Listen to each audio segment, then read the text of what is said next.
No. Yeah. He's going to support. New Steve Barnes just said they're not pretty. Excellent. Okay. We're good to go. Good morning, everybody. Welcome committee members and members of the staff. A reminder to please keep your devices or cell phones either off or on silent whilst the meeting is in progress. And if a cell phone is the meeting, we will stop and wait for the device to be muted. This meeting is being held in the supper room of the Waihinga Centre in Martinborough Town Hall. It is being live streamed this morning and will be available to view on Council's YouTube channel.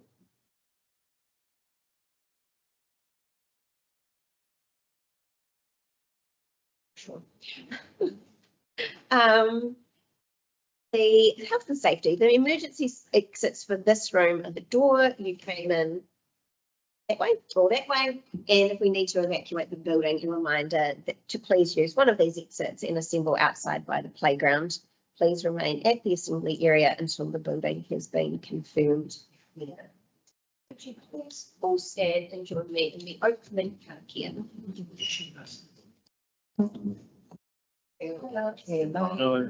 Kia whakapapa, te moana, i te rangi, ala mai, e tātou katoa tui e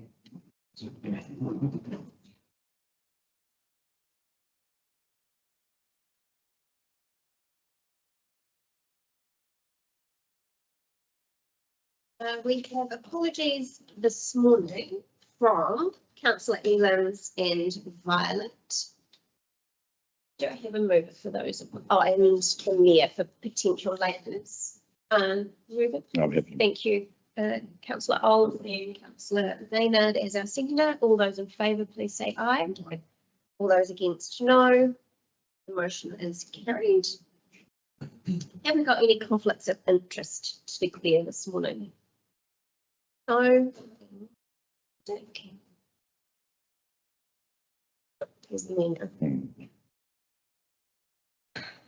Right, that takes us on to item 4.1. The reason we are all here this morning is the Speed Management Review Deliberations report. It has been a long time coming. It is nice to get to this point. Tim, can I invite you to the table, please, to join us and take us through the report. While Tim is sorting himself out, can I have a move and please to receive Speed Management Review Deliberations report? Thank you, Councillor Maynard. All those in favour of receiving the Speed Management Review report, please say aye. Aye. All those against, no. That motion is carried. Thank you. I've done all three, but that's good. We'll keep going. Thank you, Tim. The Chair, I'd like to take the report as read. Brief discussion around it. I've just in the last couple of days reviewed our KPIs with regard to death and serious injuries on our network over the last 12 months. Number is 10, and our KPI is 7. So it's quite high, and it's probably the highest it's been in my time here, 8 years. So it's all the more reason to proceed with this paper and plan. We sat here probably 30 months ago and discussing the same paper and same requirements, and the council then resolved to proceed with the plan. It was put on hold due to change of government and the introduction of the 2024 rule setting. 2024 plan is in front of us. 3 main areas, one being peri-urban roads. The background there is certainly the vineyards around Martinborough, the laneways around the west of Greytown, and the finger roads out of Featherston. And the plans It's on a 60k proposed speed limit around those. And a constant level of service around the peri-urban of 60k, and that's why Van settles on that. Coastal settlements is another priority discussion. And those settlements of Lake Fairley, Narwee, Prison, down there are all urban settlements with no footpaths, and the rule allows a 40k speed limit through those. And I think the community and the environment does support that speed limit out there. The other priority was unsealed roads. The law allows us to set between 60 and 100k on those, and the proposal of 80 kilometres was a legacy out of the previous plan, and it was well ironic that the submitter who submitted it at the presentations here against it was the submitter who submitted for it in the previous plan. Other minor topics are the 30k proposed in the Muckborough Square. Had a bit of discussion around the hearings. There is, with the 30k, there is the opportunity to enhance infrastructure and marking around the square. I know it's up for a resale in a couple of years, so as part of that reinstatement of the markings, we can do something special there. Cape Palliser Road. Recommendations here are not to drop it to 80k, leave the 60k where they are. There was two reasons in there. It was out of the old plan, and currently the changes are funded 100% by NZTA, being special purpose. The other roads which we're looking at are Western Lake Road. 3 years ago, we got funding 100% from ACC to improve safety features for motorcyclists down there. So the 60k through the lake is a continuance of that. Also, I suppose the thresholds into the towns is part of this plan, but it's proposed to be funded in the 27 to 30 LTP. It just highlights that change from the rural environment to the urban environment. And that's in table 3 of the plan, so it's quite something we haven't done in the past, but most towns around the country have got thresholds coming into them, highlighting the change of speed and the environment from rural to urban. This plan doesn't touch on speed around schools. That's a requirement in the plan which we've got to do anyway. We're in contact with all the schools, just confirming the 40-minute either side of pick-up and drop-off time, so we can incorporate that in our proposed alternative method to the director. Once we get those in, that plan will be submitted for implementation, and that is just variable around the schools. So it'll be those key times, which are different trigger schools, are the driver for those, with the exception Kotara and Piranoa. They will probably be the variable flashing signs due to the high speed out there. So if you look at the urban schools, we're still looking at Kuranui College and Bickles Cutting, whether they're going to be electronic. But the rest of them are reasonably low speed environment, low speed traffic through them. And that's about me. This, Madam Chair. Thank you, Tim. I'll start the questions off just with one, just a broad kind of question, just a point of clarification. Were there, given the number of submissions received and the verbal presentations we had at hearings, were there any changes to the proposed speed management that the officers have come up with post consultation?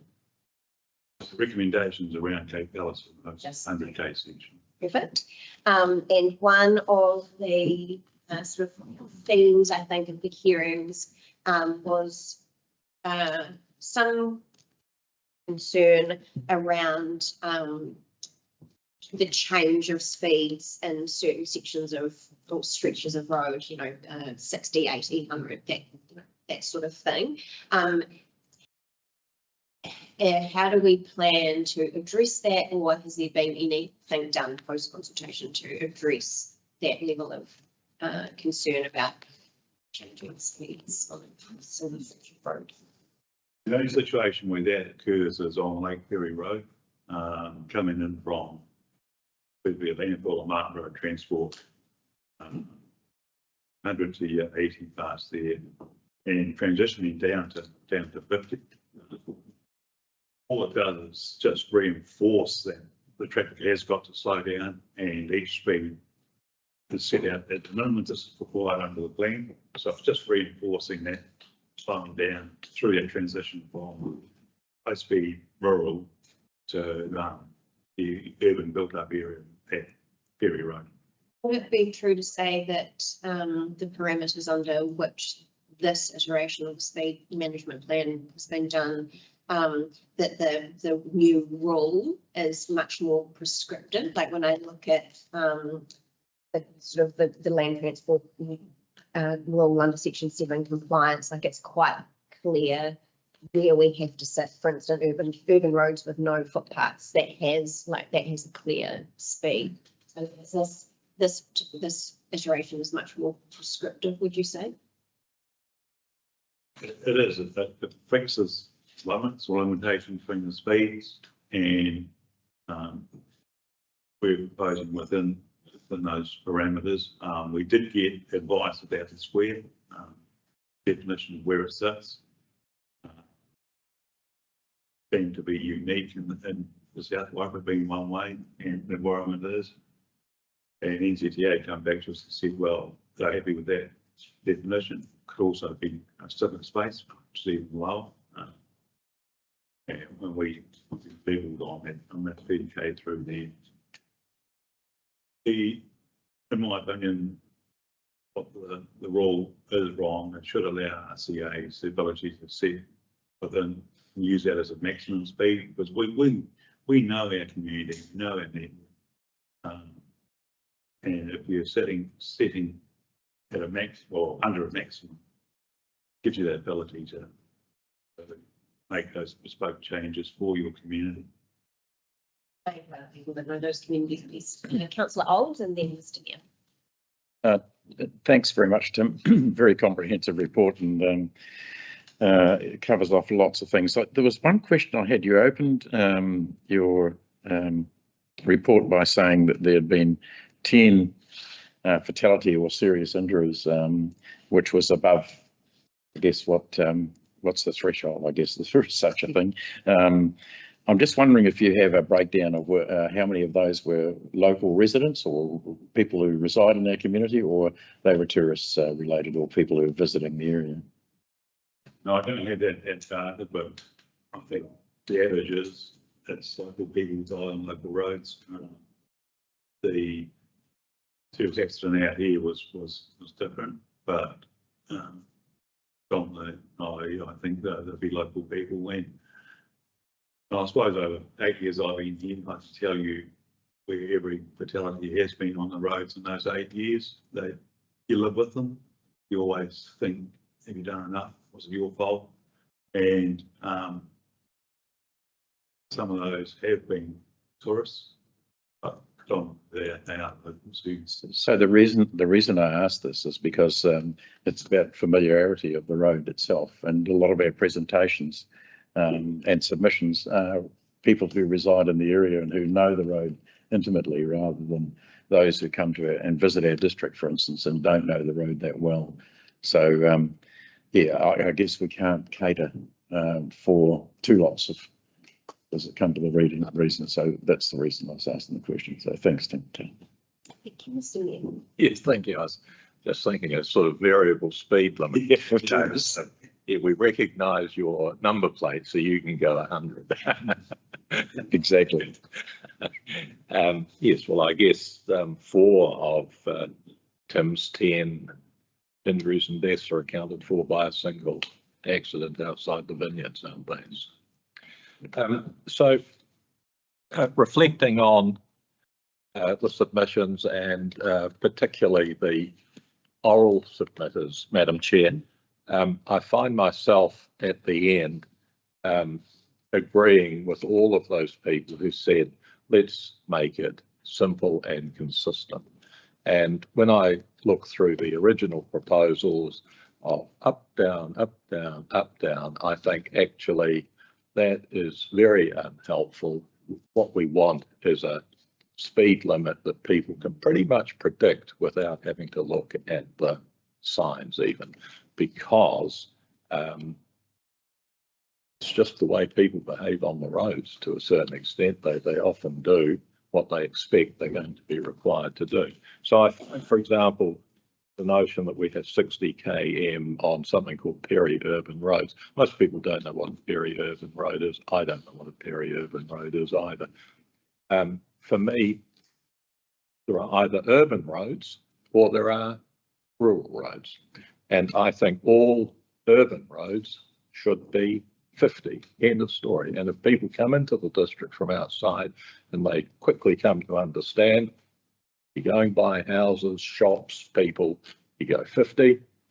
Once you get to the open road, you can go 100. And then you come to the issue of unsealed roads.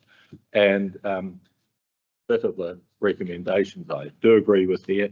A simple 80k speed limit makes a lot of sense. And I understand some people who think they should be able to go a bit faster than that. But as Tim said, it's often the local people on the local roads that in the district. So I would look at recommendation 5 and I would say, let's keep it simpler than that. If it's going through an urban area, it should be 50. And I would include Coronado in that. We're going past a school, we're going past shops, we're going past a restaurant, we're going past where people live. I'd certainly include Lake Ferry in that as well. I'm not persuaded by the 40k speed limit in coastal settlements at all, but if somebody can give me a good reason, I'd be open to that. But I think the difference in practice between 40 and 50 is comparatively minimal, and I think a 40k speed limit is just inviting people to ignore it. You didn't mention, Tim, the issue of Marai, which comes up in the paper itself, but actually I would include the road where Papawai is. If it was anywhere else, it would be that people would look at it and say it's an urban road. You know, you've got a whole lot of houses down one side, you've got Marai on the other. It's a narrow road.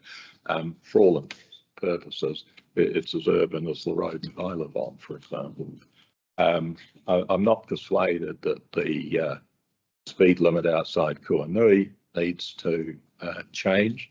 Kuanui itself is very far back from the road. There's a very wide margin that you can pull off, etc. Not at all persuaded there. And I've ended up being confused by what's the speed limit outside Oariki? Is it 50 or is it something? Yeah, well, it shouldn't be 100. It's just weird, really. That's an urban street. Should be like all other urban streets. So that would be my view. Thank you, Mr. Mayor.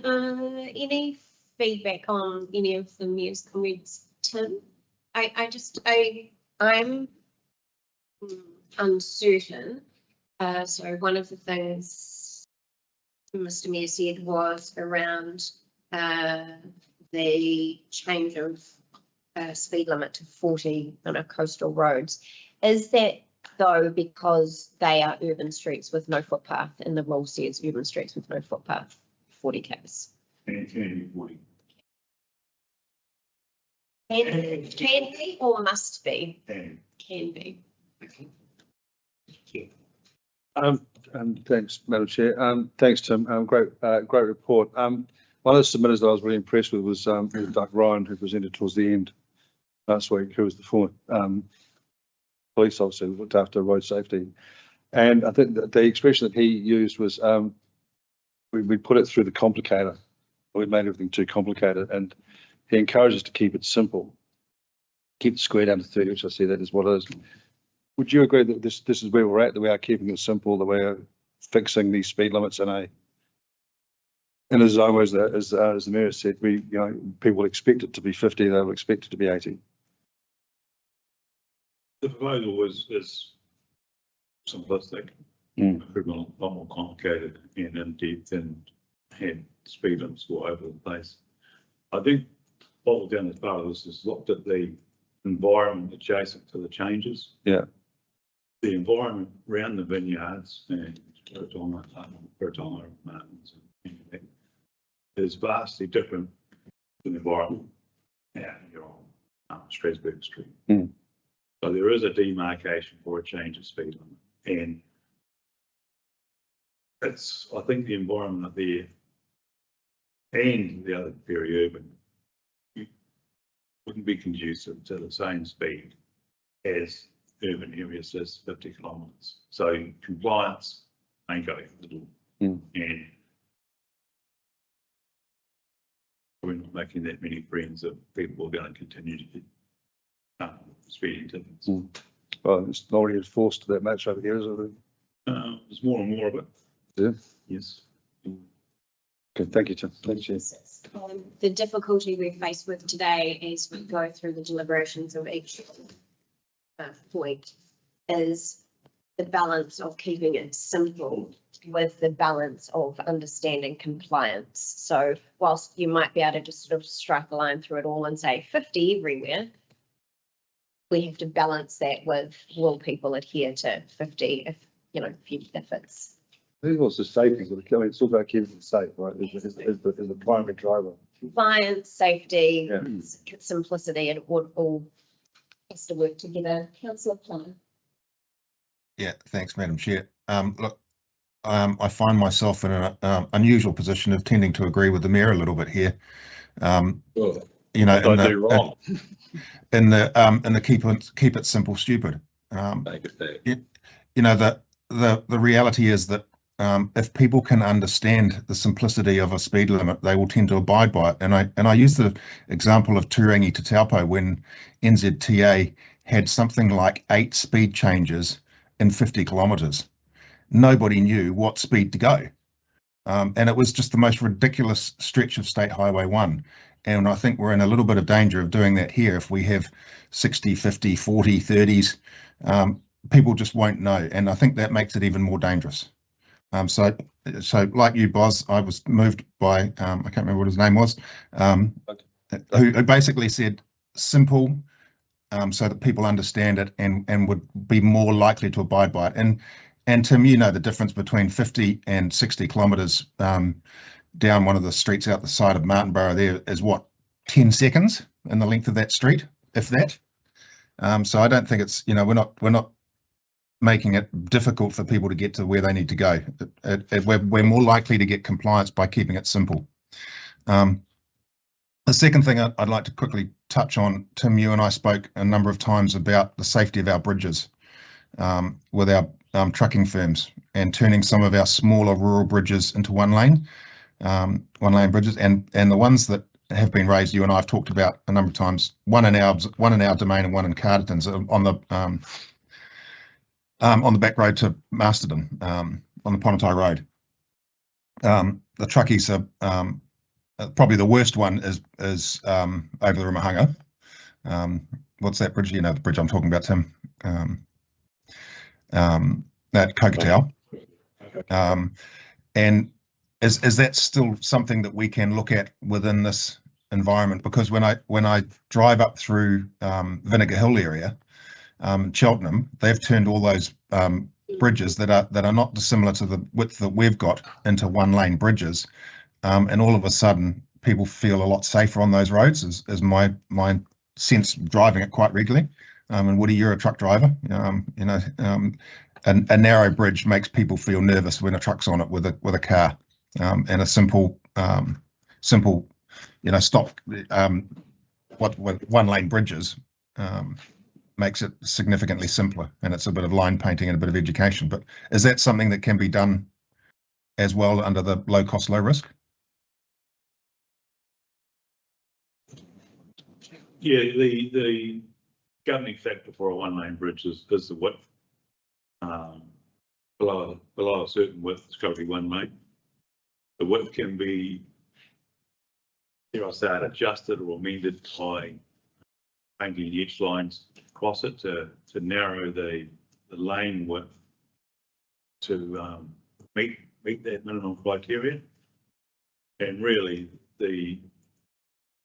I suppose it's one of those things you'd have to engage with the community about, because it does affect everybody who uses those roads. But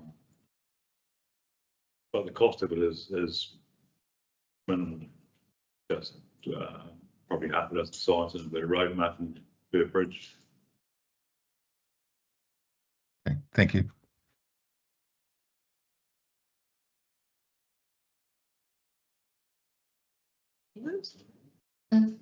Are you able just to explain about on page 10, sorry, on page 6 and number 10 about the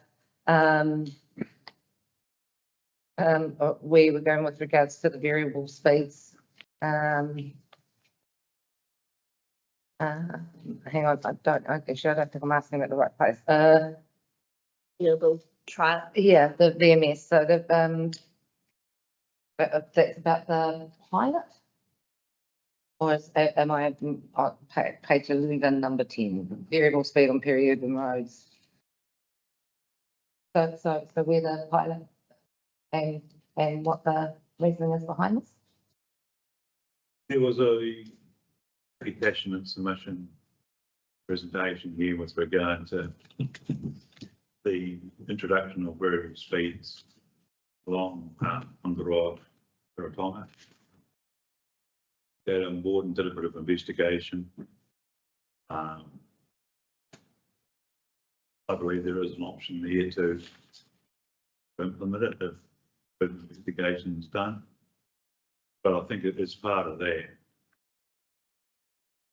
We need to look at properly walking and cycling plan for the whole area. So we're not going at it in a piecemeal way, but I think the investigation is to see whether it is viable and either discount it or look into it further. Once again, we just don't want to implement it on its own. As you've said, Councillor, it's heavy walking and cycling at variable times of the year. Certainly the community did raise it a couple of times through submissions. But it's one step in what I believe to be a bigger picture for the vineyard area of Martinborough. Quickly asking adjacent questions about part of the LTP funding was funding for the cycling pathway in that area. What is the ETA for that piece of work?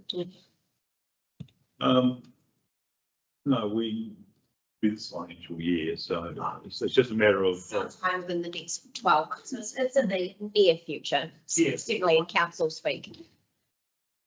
yes, so we can table it here with where we want to start and then proceed. Thank you. Just we've got on council. Thanks, Tim. Great report. Very thorough. So, as far as 80K on the rural road, Darcy Road, so we're not doing any of those now. Is that the proposal? The Darcy Road stays with 100. Is that the whole way, or are you still doing the 60 section through to Copian? Still goes in the 60 section down the Hurripee, across the dog station, around the cliffs. Yep. Where the road is vulnerable. And from Mamatoe to the lighthouse. That's unsealed, so every time you go out there, the speed stops all over the road, so I think it's probably a safety thing. And in the native wildlife out there. Help protect that. Sure, that's one part I do agree with, that bit around Mamatoe to the lighthouse. That is a bit of a narrow piece of road that, like say, tourists stop all over the place and get in the way. The bit was just talking about that on page 11 with a variable. It says here, the road controlling authority can set a permanent, seasonal or variable limit as part of a pilot if the speed limit on the road immediately before the pilot is 60k or less. So does that mean section before it, or it was before it, just before we changed the rules, or what does that actually? It means the speed, the posted speed at the time the pilot's been produced. So at the moment, status quo out there, it couldn't introduce a pilot on Martin Road. Yes, we had to change it to 60k first. Yeah, that's all. It's in two-step process, reduce the speed and then introduce a pilot. So there's quite a few things here, but I'm not going to take everything I've written down. I have to agree with the Mayor and Alistair. I'm a firm believer in the simpler it is, the better. I've spent a lot of time driving around in Aussie, and I know how confusing their bloody road signs get. We actually had two ex-road policing guys, and I took a lot into account of both. They were both on a similar page. Now, these guys have got a hell of a lot of experience, and they're not dictated to by their bosses anymore about what they have to say, which is what I like. And actually be open and bloody honest. There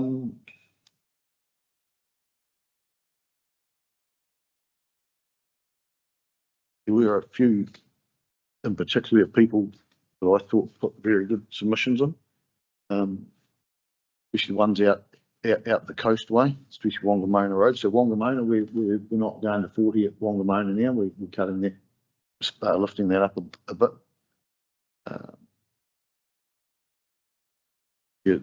Some of the modelling concerns me, because as we know, modelling's not usually a hell of an accurate way of doing things.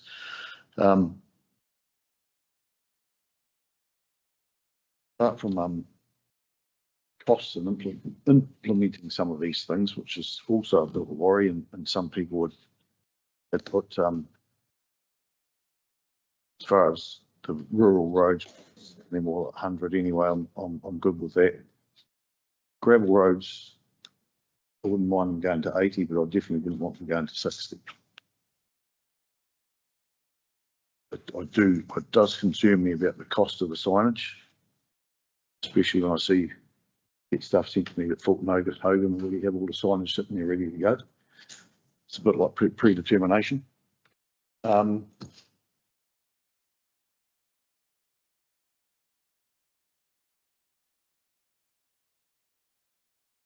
one little bit here, Tim. So Humphrey Street, Wilkie Street, Woodside Road, the proposed limit, get this right, is down Humphrey Street, where it goes straight ahead to Wilkie's Road and just around the corner, and then after that it sticks at 100. Once you sort of along the pine tree stairs, that's from 100 there. Yeah, no, that's cool. No, that's about it, I think. We can circle back if anything comes up. Councillor McCauley. So I was very much troubled that papers suggesting that people sample. Yeah, people sample stupid because some cancer. But also just with other reports by James Brody, yeah. Was surprising. So I wasn't quite sure, have we given up on the concept of the 50K square that would go down to 30? Because I was really impressed with the argument on the cost of the signage change and everything about that to be the small personal safety. We're still proposing 30 kilometres round square. Right. And I suppose look at the cost. It's cost of doing business is a cost. Small cost in comparison to the pedestrian lights we put through there. It's a small cost in terms of safety to. Just they came up with a very small difference in the accidents there, but okay. And the other thing in terms of the peri-urban, which I think people do know what that means. And Okay. I'm sure you do. You mix them as a service. But in terms of, I thought that concept was quite simple, fitted on because aspect of the 60K right round, and I would argue that at least 3 of those roads are very non-urban of that square, but that's so scarred. So what does that leave with Puru and Tonga Road? The speed limit there was a bit confused what the outcome was there. The plan proposes a 60 kilometre speed Or limit. 60 for there, so, but not for the rest of the period. Urban. The plan proposes everything on the north side of New York Street, 60 kilometres. North side, yeah, On the vineyard. yeah, but not the really the road side. And shooting bus road. Oh, yeah, right here. So we have got 3 sides that are pure urban on 60K. Yeah. Thank you. Maynard and then the Ben. Just quickly to finish, so just to clarify, although Regent Street is 50 and then it goes to 100 currently, from New York Street down, there's no way to just make that all 50. There Is it because it doesn't, but because it's been sitting at 100, it can only go to 60? that sits within the range of peri-urban, which is 50 to 80. And the plan just draws a line in the sand saying that there's a difference in environment between there and Regent Street. I think that probably was the case previously, but now that there is the gym on there, the cricket has moved there, the football has moved there, the rugby is now there, and they're all using the same space right from there. To go from 50 to 60 down there, it's almost like, what, can it just be, continue to be 50 down to Purotonga Road?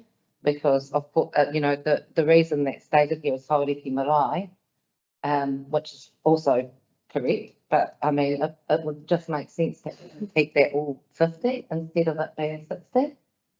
And in that way, I don't know whether or not that would perhaps also help with the costs, because it wouldn't need a 60 sign, it would just remain the whole lot as 50. I suppose this is part of today, isn't it? Yeah, it's part of the deliberation. Recommendations in front of you. And we will go through each recommendation and deliberate them as is suggested. So this is kind of the prequel to the actual deliberation of each point. Yeah. Yeah, thank you, Chair. Thank you. Sorry. Yeah, well, look, can I just endorse councillor Maynard's comments? Which is why I come back to, I think the use of the term peri-urban is just distinctly unhelpful. What we should be doing is saying, if we have an exception to a general rule that the speed limit is A or B or C, then we should be nominating the street to which we wish the exception to apply. And I raise that because several people have said, oh, we're still proposing to go 30 around the square. There is no proposal here to go 30 around the square. Memorial. We've got 12 proposals in front of us. Not one of them refers to the speed in the square. Yeah, it does. Where do you think it is? I think it's on page 20, isn't it? On the Memorial, Page one? page 20, Memorial Square. But page 20 isn't the proposals are on page 5. Recommendations. Yeah. One of them would be, one of them is to adopt the plan and the 30 Ks around the square as part of the plan. So, Well, I'm sorry, but that's extraordinarily bad way to put a recommendation.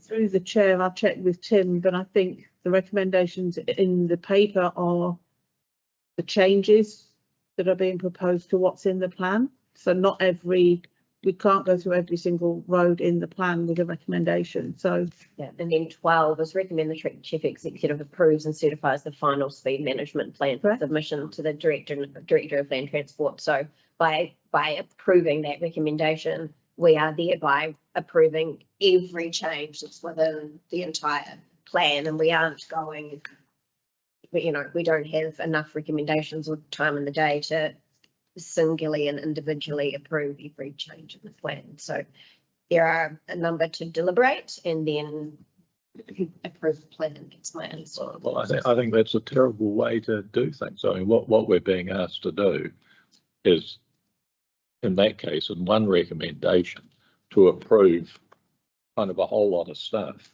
without going through the details of a whole lot of stuff. So anything could slip through there if, per chance, one of us has missed something. However, what I wanted, What would you recommend we do instead? what I would recommend we do instead is that we come back to the sorts of comments that councillors Plummer, Bosley, Woodcock, myself have said, which is to have a general rule, which is either 50, 100 or 80, and then list the exceptions. That way we're quite clear that we are voting on what are those things to which we would have an exception. I think, correct me if I'm wrong, but that feels like a danger space, a bigger danger space for missing sections than it is what we've currently got, which we've had the chance to read before the consultation document went to consultation, and have had the chance to reread throughout the consultation process and now again for deliberations. I would have thought, or certainly expected, that if there were areas of concern for members of this committee, that those would have been raised throughout this process, just as concerns and objections. And Do you see, Melissa, that the one that I raised was raised throughout consultation as well in that area, which is why I thought I'd just bring it up today. Agreed, I think It's on there, but I just thought, I've mentioned today. yeah, that's why I just thought I'd bring that one piece up. Yeah, and if I could just comment that probably some of us at least are going to restrain some of our comments and observations, at least until we've heard from the submitters and read from them. But anyway, coming back to the submitters, because one of the things we have to do, I think we have a duty to do, is to pay attention to what the submitters have commented. And I come back to the Vineyard Roads again. I think there are at least 8 people in here who've said those 3 roads should all be 50. I'm not aware of any submission I read that said the opposite to that. And yet we seem to be blithely ignoring all, I think 100% of people actually, but I'm happy to be corrected, said that those 3 roads should be 50. Can I I just think I'm wrong. Can I just clarify a little bit? One of the things that had been said was with regards to that, from one of them was that we could do more, but that, that they believe that this was a good start, which was said by someone representing the Vineyard group, and that this is a good start. And And what my understanding is from reading this paper is that Tim has gone away. He has had a lot to see if there was any way that it could be looked at, which was the other concern that a lot of the people had down there, which was that it's not always, doesn't always have that traffic, and that there's sometimes they've got the tractors, they've got the trucks needing to move through there pretty quick. So there is that time for a variable, but they wanted it to be looked at with variable speed limits over that time. Now I can tell you from working down there for a decade that literally summer, it would need to be one speed through summer because it is packed every single day. But this is why a pilot is actually, you know, something to be looked at in that one space along that road. And I commend them for having actually not only listened to what the submitter said, but actually go away and get some work and for that to be in here, which is why I questioned it today, because I wanted to see if it was actually how I thought and make sure that I wasn't like leading in, down the wrong path. So I think that's been a really good thing. If we get it to the 60K, like Tim said, then this is something that we could actually look at, is doing that pilot that could then have a variable speed, and whether or not that would be the answer, or if it just needed to be at one speed.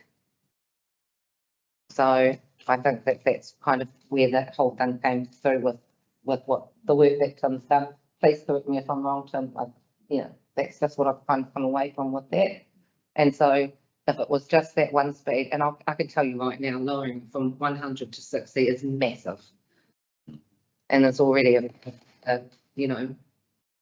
secular move in the right direction. That's my thoughts and my understanding from what we heard from the others. Okay, Martin, mark it in your diary. This is the second time I'm going to agree with you in one meeting. Look, I think it is just so critical we get this right. And you know, to the point saying, oh, it would be confusing, it would be difficult to do something. We're talking about doing a blanket rule on rural roads, on metal roads, for example, at 80 Ks, with some exceptions. So why can't we have blanket rules, like Martin was suggesting, with some exceptions? It's much easier to put an exemption to a rule in than it is to itemize a road. And if you have a road that's 10 kilometers long and you have 10 kilometers wrong and you have 3 different speeds on it, that is a recipe for accidents and disasters. It is much, much easier to have one speed on that stretch of road that everybody who goes on it knows. And Pip, you're absolutely right. The population goes up and down in Martinborough, but it's on a steady climb. It's not reducing, and it's going to keep climbing as we go further and further. And the same with Greytown, and the same with Featherston. Population isn't going to decline. And so, you know, this is pretty much the only time this is going to be done for probably the next 10 years, I would have thought. You know, it's certainly quite a major thing. And so, you know, I come back to this thing, keep it simple, stupid, make it easy for people to abide by the rules as opposed to complicated. And I totally agree with you, Martin, that we should just ask Tim to go back and say, right, where's the groupings of speeds? And if we have 4 speeds or 5 speeds, I don't really care, but it's consistent. I don't want to see that I drive down one road and I've got 3 different speeds on the same road, because it will just cause chaos.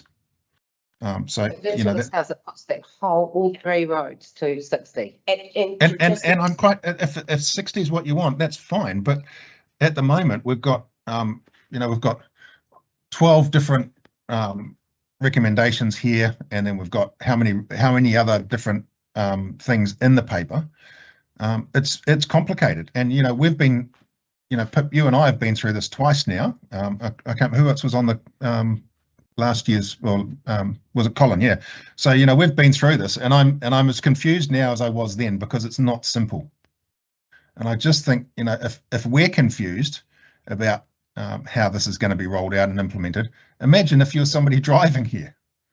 Boy, it's just got to be made simple, because that's how you get compliance, and that's how you get safety. So note that in your diary, Martin.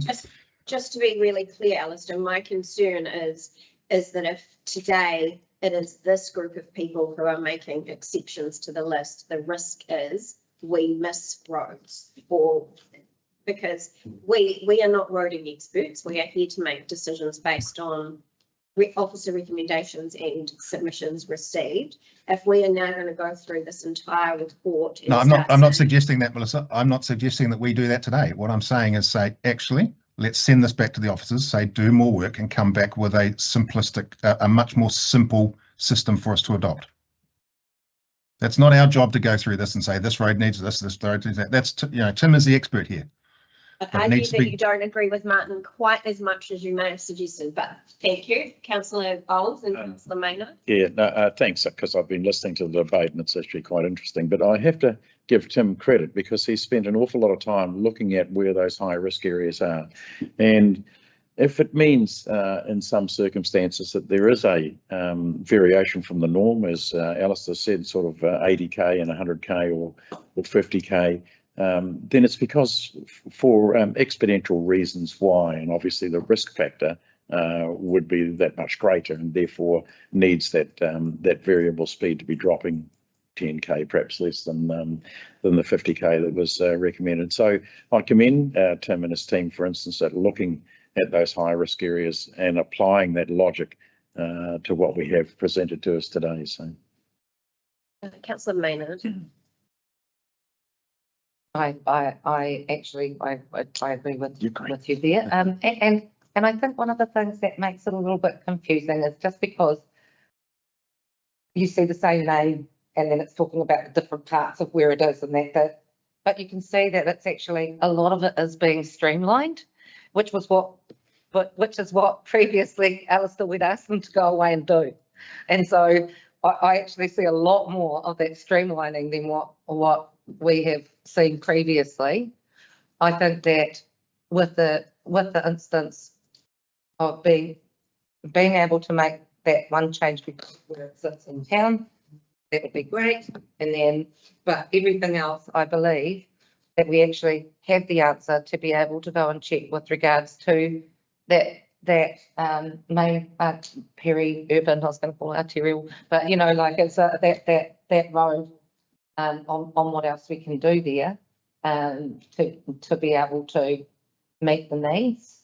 Mm. But I don't think that there will be like, for the most part here, I can't actually see where there would be a lot of confusion, apart from the fact that if anyone else, if there's somewhere that actually we all know or think of as urban and then suddenly it's got 60, that's confusing, But when I'm looking at something going from 100 to 60 because it's sitting in town, that needs to happen.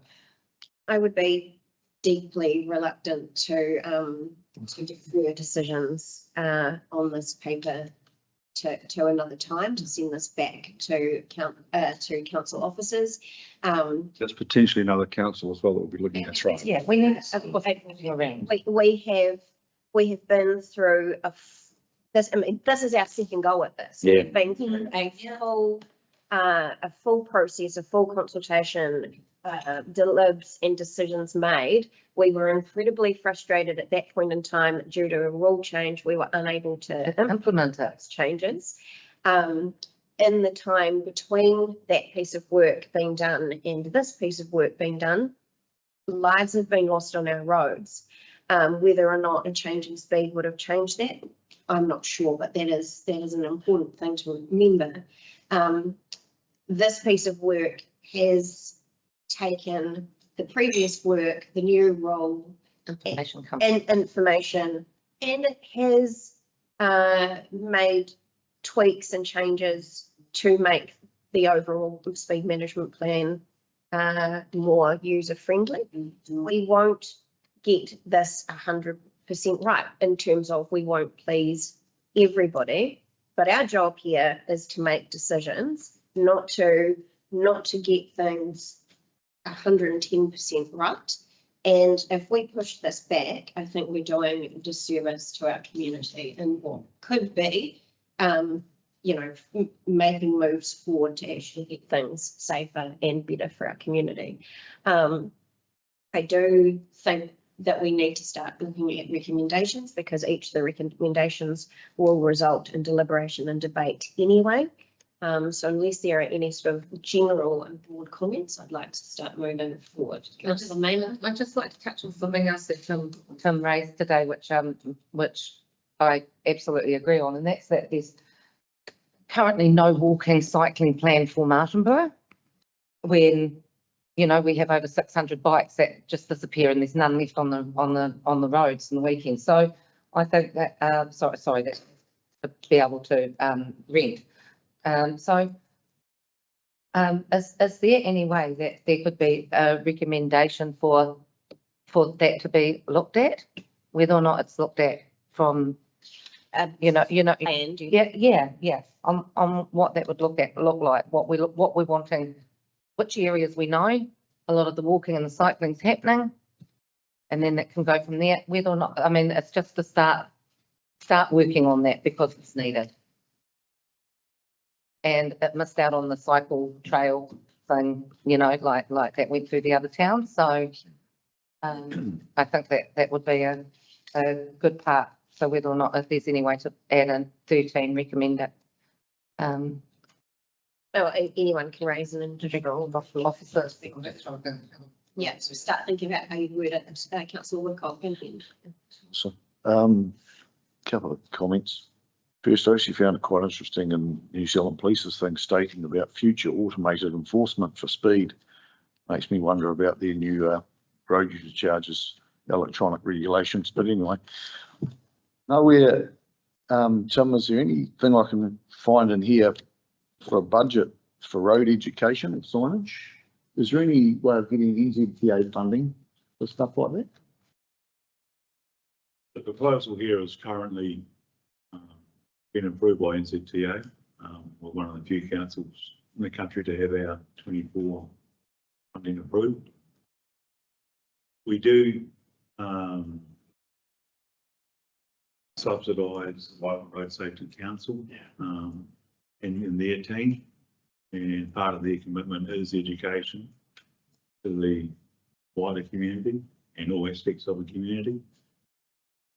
So that's taken care of under current funding. So, I see a lot of things in here have mention a mean operating speed. My personal opinion is that just because you have a mean operating speed doesn't mean everyone's doing that speed or that they should actually have to. True. Which is does concern me about some of the stuff. It's some things completely agree with in here, and other things it's a bit like trying to please the top 10% sort of thing. Like I said, well, it's very hard to get this balancing act very right. So just have to see where we come to. Martin. Yeah, look, I just want to assure you, Chair, that Councillor Plimmer and I are 100% in agreement on this last point, which is that the recommendations here should go back to officers to do more work on, because there are at least 4 of us who think it can be improved. Thank you. These recommendations.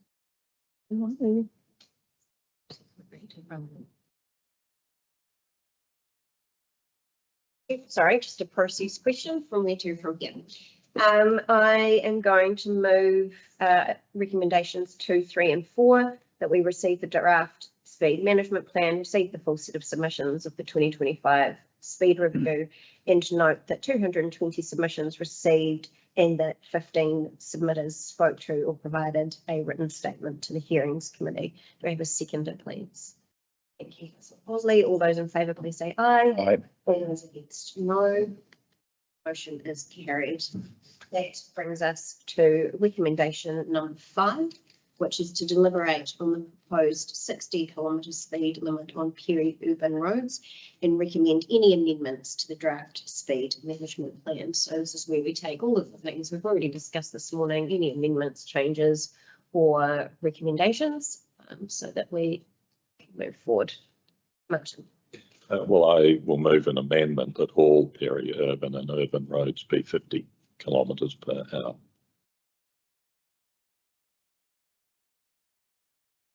Madam Chair, could we just go back to what Martin said before? And Martin, do you want to make a proposal that we send this back for the recommendations to be streamlined first before we go through these one at a time? No, you're denying us the opportunity to debate these. Oh, you get to say yes or no. That's Sorry, democracy. No. Everyone, the process would be that the recommendations before us must fail before we can then move a complete amendment to push this back, is my understanding. Happy for anyone to correct me if I'm wrong. And that says deliberate on it, so we can discuss whether or not we're wanting to have it Exactly. more or less, right? Yes. But that is, yeah, the recommendations are to deliberate and then recommend any amendments to the draft speed management plan. So me, Martin was saying that he believes it should be 50. 50, yeah. Yeah. So I propose an amendment as As per the, so now we can debate the merits of 50 or the merits of 60 or the merits of having some 60 and some 50 or however you would like to move forward. Councillor Woodcock. One little concern with that, making that blanket, but the change coming into Greyhound from Martinborough before Coronary College, that would make it 100 to 50 straight away. I would propose that section would stay at 70 as it is. I actually think changing to 60 is a bit pointless on that point. The only accidents I can think of in my time, I've been here a while, on that stretch of road, those people were never sticking to a speed limit, no matter what it was. No, and I think that observation is true really of any of the speed management changes we make. 90% or 95% of people will adhere to whatever changes we make. And regardless of the speed limit, there will be a percentage of people who just do as they I just don't like the idea of going from 100 straight to 50 because you see that outside our place on the state highway and it can be a bit of a nuisance. It's people are braking hard and stopping hard. So that little section staying at 70 would be a wise move if you were going to go to 50 or for the peri-urban rather than the 60. So there was a proposal put to the community board 3, 4, 5 years ago to extend the 50-kilometre zone back to the cemetery. Yeah. That's the other way. That's on the state highway. We're talking about. And then on the Kuranui one was down to what's past Pope and Gray's entrance. Yeah, well, it's 50 and 70 now, 50, 70, 100, so you're coming that slowing in. But if we'd done what Martin was saying, that would be 100 straight to 50, you wouldn't have that. But with every one warning sign that is changing earlier than she could not break down, break hard on side of the good sleep. I just playing devil's advocate. I just can't help but wonder if the concern over changing speed limits, i.e. what we see already, 100, 70, 50, and then kind of proposing the opposite, that having changing speed limits on a certain stretch of road is, so complicated that people simply can't manage it. I wonder if actually that is untrue, that actually if the road conditions change, i.e. coming into town or past the Marae or et cetera, that actually people have enough common sense to realise that yes, there is a sign, yes, the environment has changed and naturally the speed limit changes as well. And I wonder if saying blanket 50 k's for all peri-urban actually may roll up a few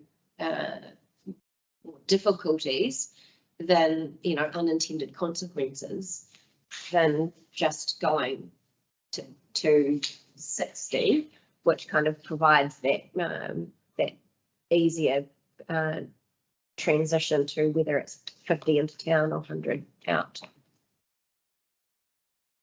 well, look, I have proposed an amendment. Is there a seconder, please?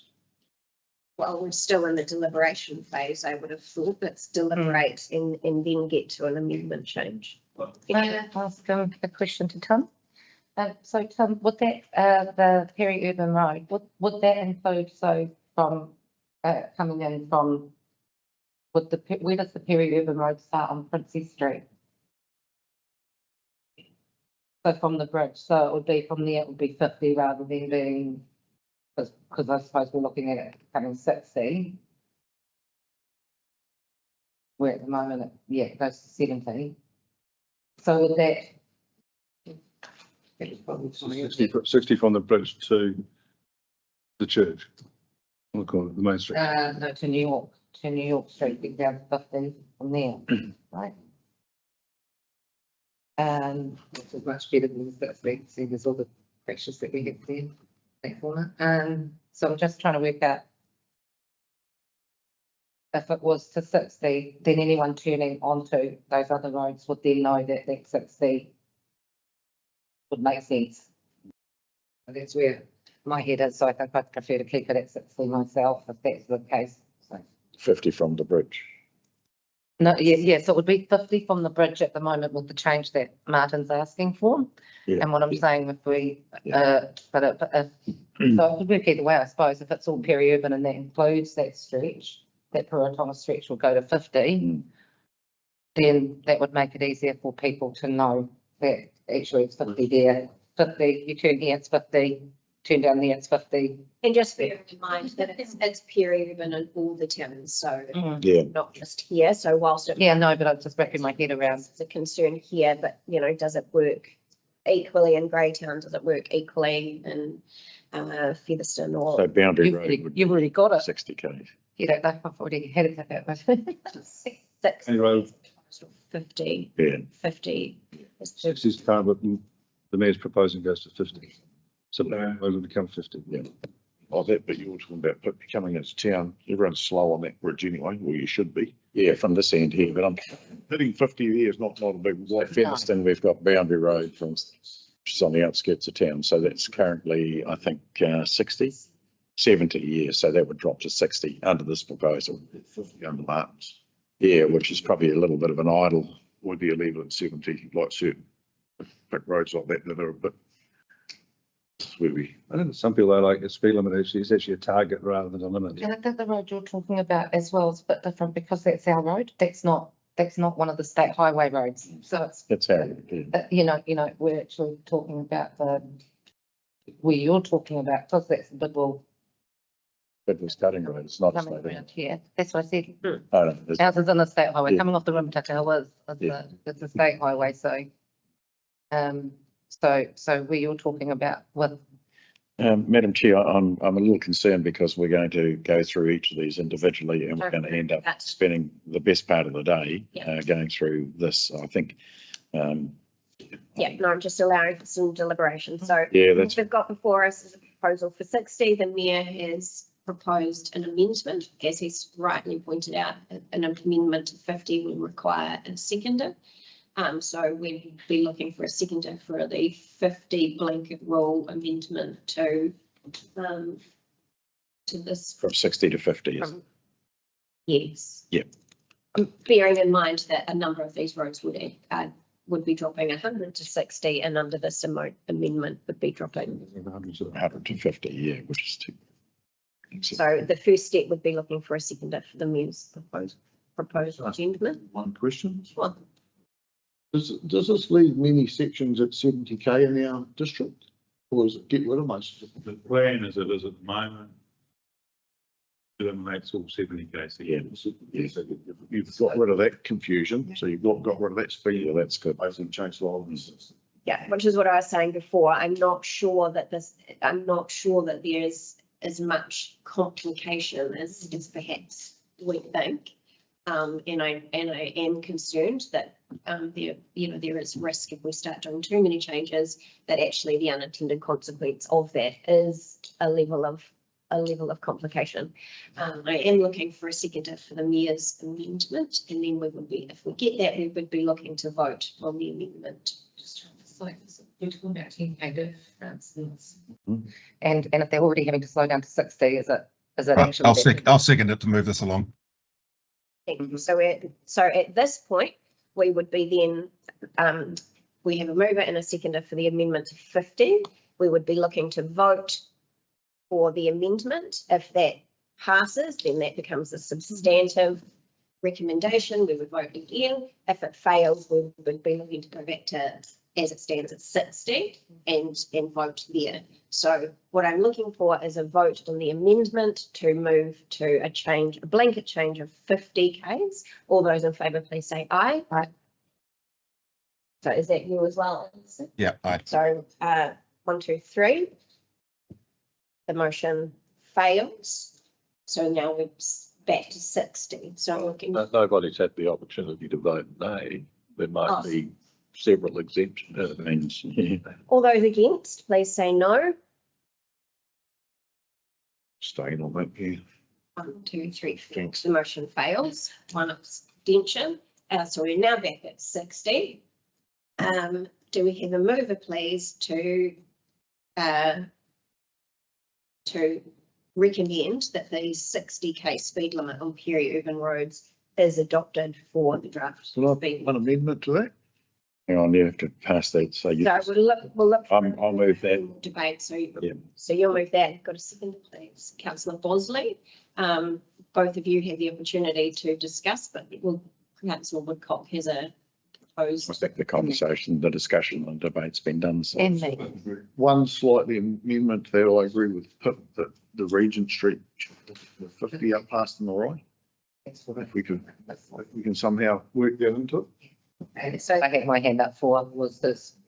So it says recommend any amendments It would be 60 Ks with for peri-urban roads and then from the Regent Street, come nice anyway, but like, yeah, from Regent Street, corner of Regent Street and New York Street to Puruatanga Road, 50, remains at 50, like the rest of Regent Street. I think the easier one would be to, Ben, correct me if I'm wrong, Tim, but the easier one would be to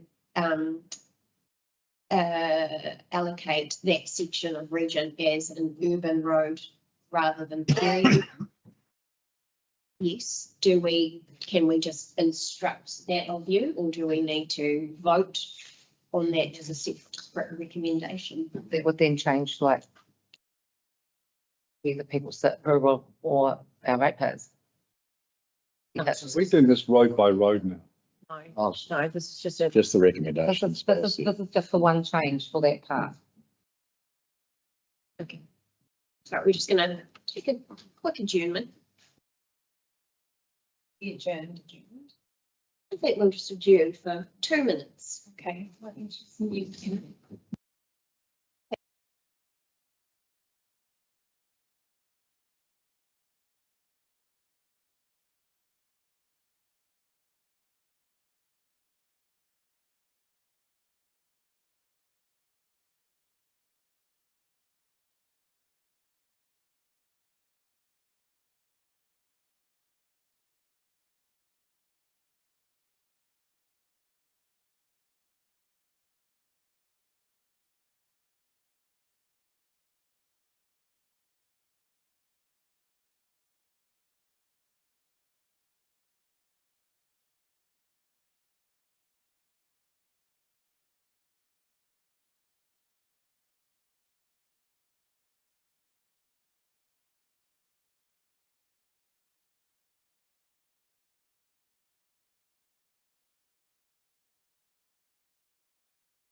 Right, thank you everyone for that, quick, adjournment. Just before we went to the break, we had the proposal of 60 Ks on peri-urban roads, moved and seconded. Councillor Maynard had suggested an amendment which made the exception to Regent Street. With your permission, Councillor Olds and Bosley, we would like to make the recommendation 60 K limit on peri-urban roads, except for Regent Street, which would become 50 Ks for its full length.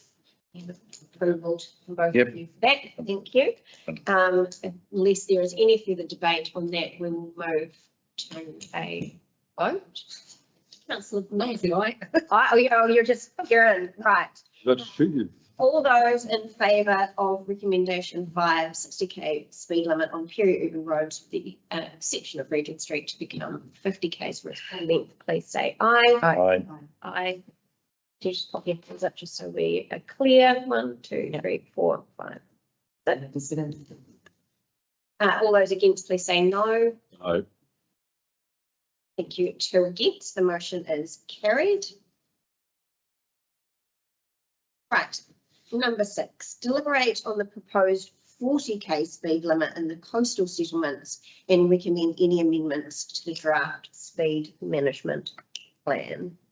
I'd like to move 6. Move number 6 and a seconder for number 6. Councillor Bosley, any debate on number 6, please? We've covered it, haven't we? I think Thanks, we've covered it. I did that enough, yeah. No further debate. Therefore, all those in favour of the proposal to move to the proposal of 40 K speed limits in the coastal settlements for the speed management plan, please say aye. Aye. All those against, no. No. 3 against, 5 in favour. The motion is carried. Number 8, approve proposed changes to the draft speed management plan to remove the proposed 80 Ks on Cape Palliser Road and leave at 100. We've done number 7. That's one, 7. Circled 7 and checked it and didn't even do it. Deliberate the proposed 80 K speed limit on unsealed roads and recommend any amendments to the draft management plan. I'll Happy to propose that. move 80 K Right. speed limit on. Happy to second. Councillor Olds moving, Councillor Plummer seconding. Any debate on this matter, please? I actually think it's saying it's a bad idea. I just think it's a cost that's not really needed with changing it, because it'll probably never be policed anyway. Fair point. Any other debate on this one? No. So the proposal is 80 K speed limit on unsealed roads to be recommended to the draft speed management plan. All those in favour, please say aye. Aye. All those against, no. No. Thank you. The motion is carried. Right, now number 8. Approve the proposed changes to the draft speed management plan to remove the proposed 80 K an hour speed limit on Cape Palliser Road and leave it at 100. And just to be clear, Tim, that's for this, that there was a section that was reduced, and now we're just saying actually just leave that part at 100, except for the parts that were outlined earlier during the discussion, which are lower for very sensible reasons. I'm happy to move 8. Move 8. We've got a seconder for 8. Councillor Macaulay. Any debate or comment on number 8, please? No, we're comfortable with the debate that's been held already. All those in favour, please say aye. Aye. All those against, no. The motion is carried unanimously. Number 9, approve proposed change to the draft speed management plan to increase the proposed speed on Whangamoana Beach Road from 40 to 60 in terms of peri-urban. So that's recognising that stretch as a peri-urban road and increasing to 60. Do I have a mover for that one, or any debate to be had? Just get left at 80K like the rest of the gravel roads to make it consistent. I think that sort of aligns with our peri-urban 60K limit anyhow. So I'd certainly support that. 9, I'm happy to move that. Move 9. Do we have a seconder for 9? No? No. We need some discussion about 9. What do people want to do about 9? I'm not familiar with that stretch of road, so the otherwise can't really deliberate on it. So I'm happy as the recommendation is, but also happy to hear what other people have to say. Yeah, Tim, are you able to provide just a little background rationale on that move, please? Yes. Whangamana Beach Road comes off Cape Bellis Road, and off that section, which has been lifted from 80 to 100. So just in conjunction with that, having that 40K speed limit on 100K road doesn't make sense. And it is in terms of the rural peri-urban road with small number of permanent residents and a high number of grey patches generally. Which is the reason for it not going to 80 and to make it consistent with other gravel roads. The rationale is that it's actually more in line with the peri-urban roads because of the nature of the community around it. Short section which has got 2 sections of seal and 2 sections of unseal, so maybe a little bit and high pushing access to the foreshore. So we've got a mover. I'm happy to second it. Any debate and comment before we go to the vote? If we vote no on this, does that mean it stays at 40 or do we get another amendment? Unless you move an amendment, it stays at 40. Right. I'm happy to move this. I'm happy to go with the officer's recommendation on this. I'm familiar with that. Put it to the vote. So we've got Councillor Sorry, Old. Madam Chair, I have to go. Sorry, I can't do this anymore. Thank you for your time. Okay. Godspeed. Supplement is quite unwell, so it's been good of him to be with us for this long.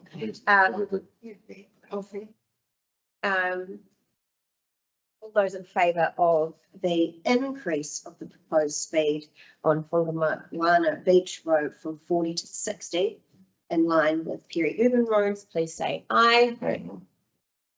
All those against, no. The motion is carried.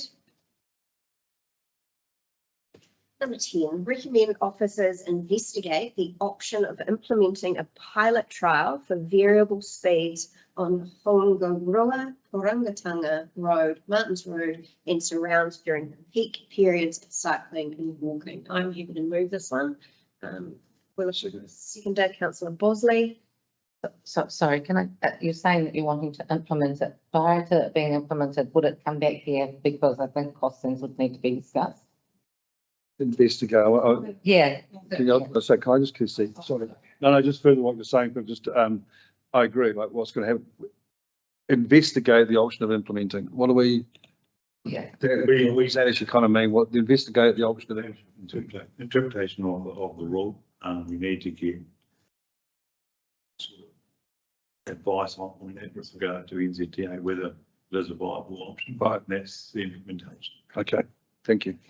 You just need to get your ducks in a row and then you would look to implement. Just in a clarification again, because we have given you the go ahead to investigate the option of implementing, will that then come back to future council for agreements to implement? Or are we actually giving you the opportunity to investigate and implement? Because I would be much more comfortable with the investigate and implement. So I agree. What I'm after is able to delve deeper into the rules and get advice whether we can implement or cannot implement. Then come back because You're looking for a comeback. It will be quite a substantial cost in funding with regards Thank you. Flashing lights. Thank you. Fair enough. No, that's fine. Mr Mayor.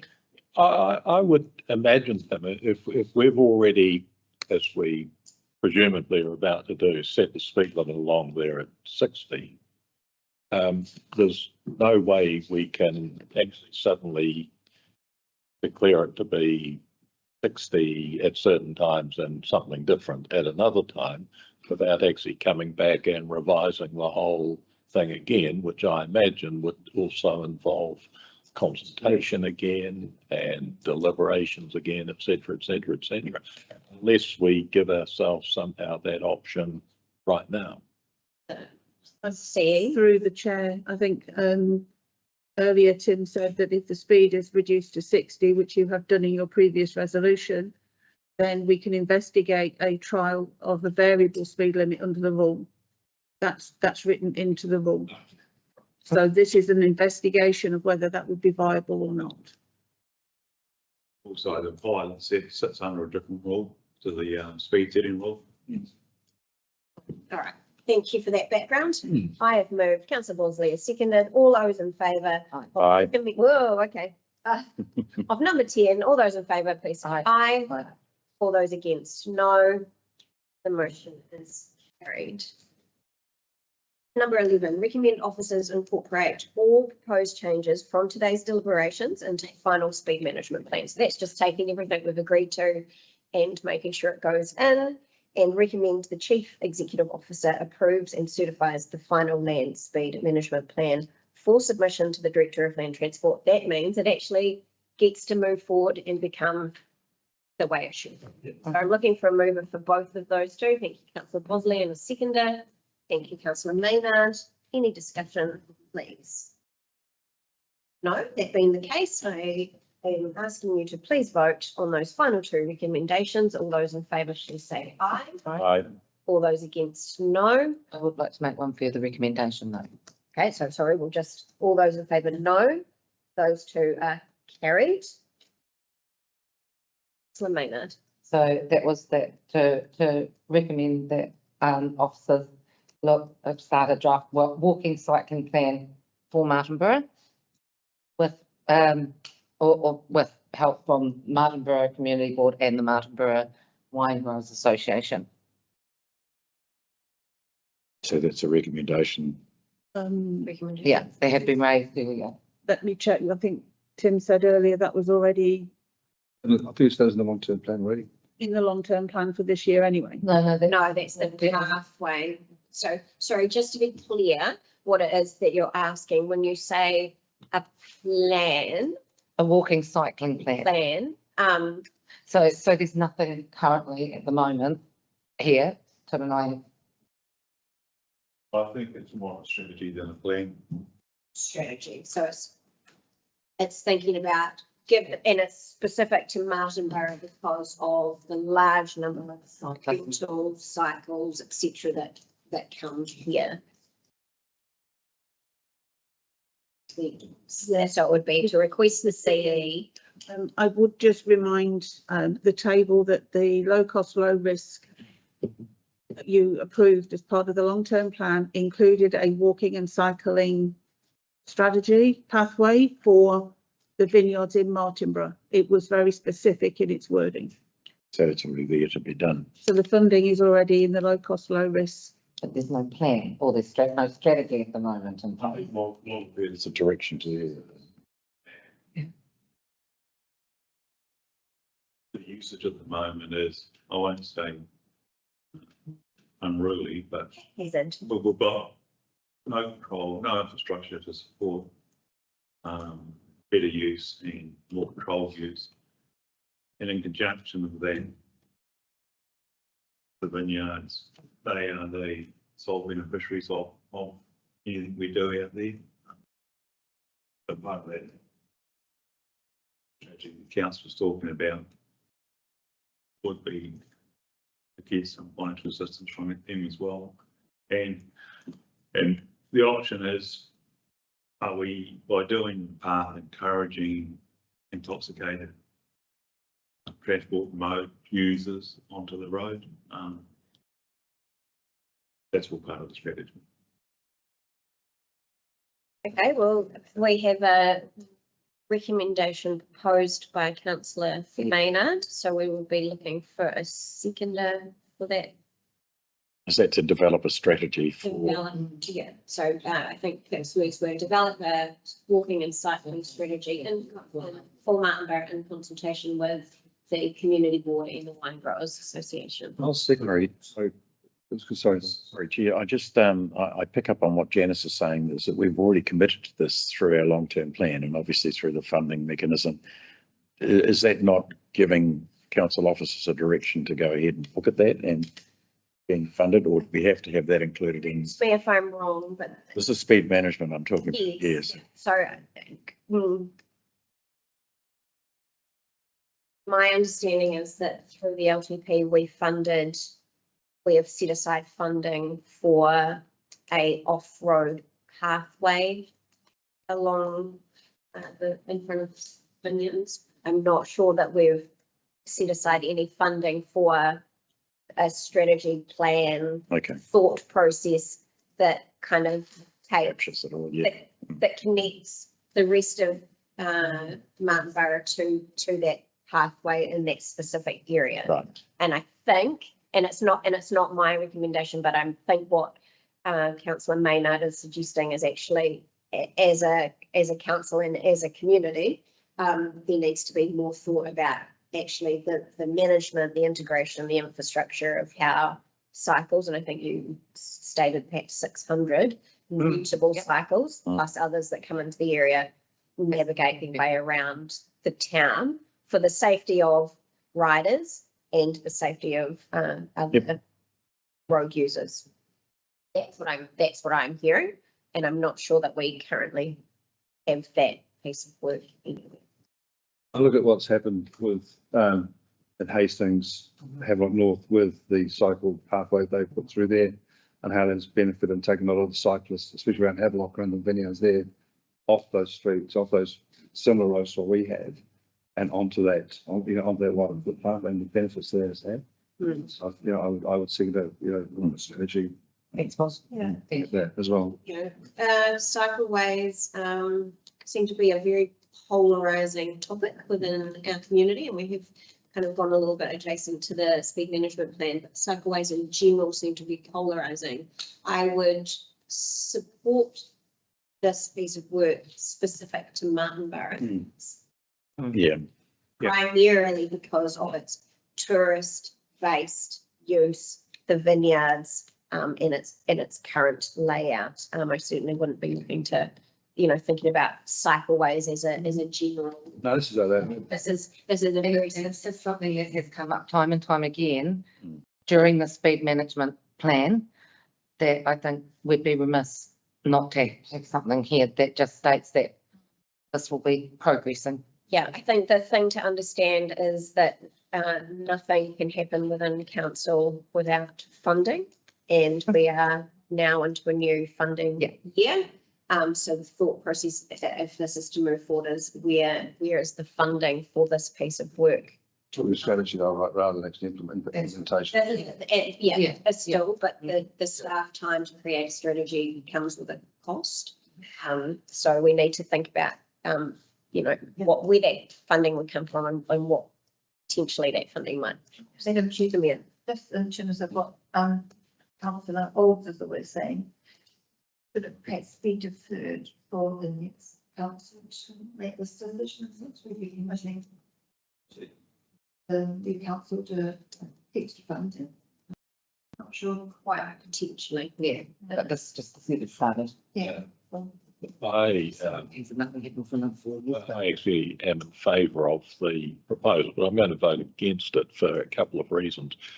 One is I don't think it's ever good practice to use one, if you like, agenda item, which in this case is speed management, to sort of inveigle in different matters of business. And in fact, in Parliament, it is expressly forbidden to do so.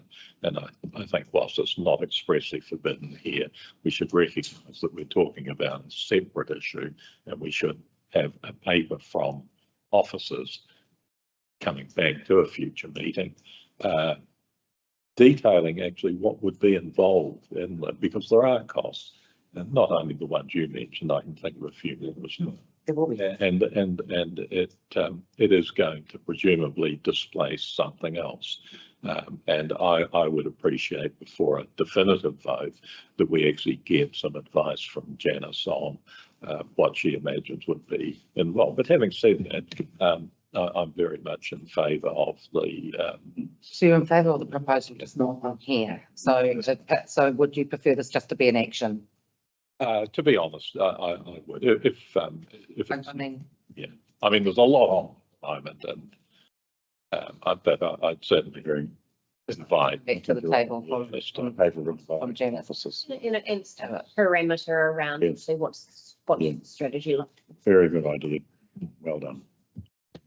I think we'll vote on in a more informed way. Yeah, so very good advice from Amy, that the recommendation could actually be to direct the CE to come back to the table with further advice on, and the words of the recommendation. So we're not, this table isn't making a decision on whether or not a strategy should be created. It's not, it's just asking the CE essentially to do what the mayor has suggested, which is to bring further information back. And That's fine. highly likely, in fact, almost certain that would be in the new trade then. And now you're going to squeeze it into this one.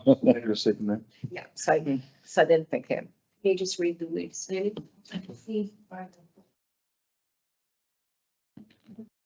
Here's a big strategy. So Councillor Maynard has moved it, Councillor Bosley seconded it. All those in favour, please say Aye. All those against, please say no. Motion is carried. That's good. Thank you. Well, Yes, excellent. unless I'm very much mistaken, I believe that brings us to the end of our meeting. And the end of what has been a very long process. And as I said earlier, we may not please every single person in the community with the decisions made today, but overall, I think we have moved in a safer, more balanced, more mindful direction that balances complications, safety, and movement around our district as best we very can. So thank you for your continued work on this piece of work, which at times has been frustrating when we haven't been able to move forward in the way that we had wanted to. Please join me in standing for closing. Thank you.